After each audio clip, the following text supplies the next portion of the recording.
तिकडे मुंबईतल्या मिठी नदी गाळ उपसा रुंदीकरण खोलीकरण गैरव्यवहार प्रकरणाशी SIT चौकशी सुरू झाली आहे। मागच्या 18 वर्षातील कामाची चौकशी केली जाणार आहे। परिणामी राजकीय चिखल कोणाच्या अंगावर उडणार हे चौकशी नंतरच स्पष्ट होईल।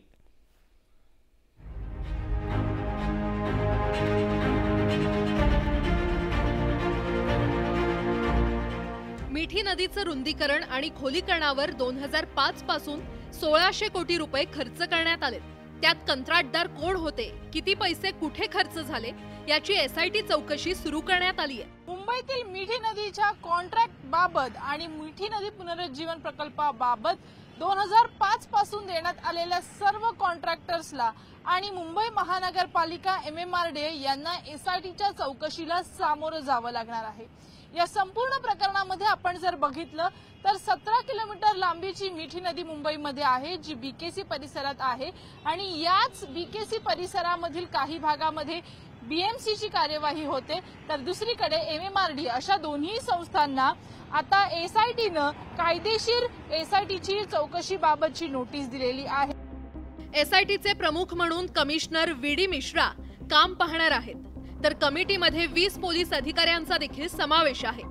या कमिटीनं MMRDAला पत्र पाठवून मागील 18 वर्षांमधील माहिती मागितली आहे। त्यात कंत्राट देण्याची प्रक्रिया, गाळ काढण्याच्या कामाचं व्हिडिओ चित्रीकरण, गाळाची विल्हेवाट लावण्यासाठी वापरलेली पद्धती याचा रिपोर्ट तयार केला जाणार आहे। मिठी नदीचा प्रश्न विधान परिषदेत उपस्थित झाला होता, त्यावर दोन्ही बाजूंकडून चौकशी आणि सोक्षमोक्ष लावण्याची मागणी करण्यात आली होती।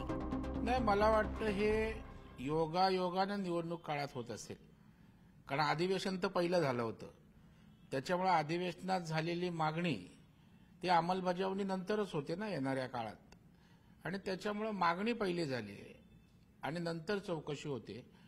आणि आपण बघाल की आदित्य ठाकरे हेच महापालिका चालवत होते। पालिकेच्या अटीनुसार मिठी नदीतील गाळ काढून त्याची विल्हेवाट लावण्याची जबाबदारी कंत्राटदारावर राहणार आहे।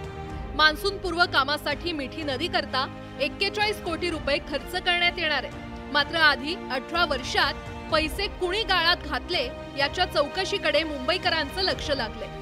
1500 कोटींचा जो खर्च करण्यात आलेला आहे तो नेमका कशासाठी झाला, कशा पद्धतीने झाला, कुठे कुठे झाला, या सर्व बाबतीतला आढावा जो आहे तो SIT करणं घेतला जाईल आणि त्यानंतर संपूर्णपणे मिठी नदीमध्ये किती मोठ्या प्रमाणात आर्थिक गैरव्यवहार झाले आहे याचं चित्र स्पष्ट करू शकेल।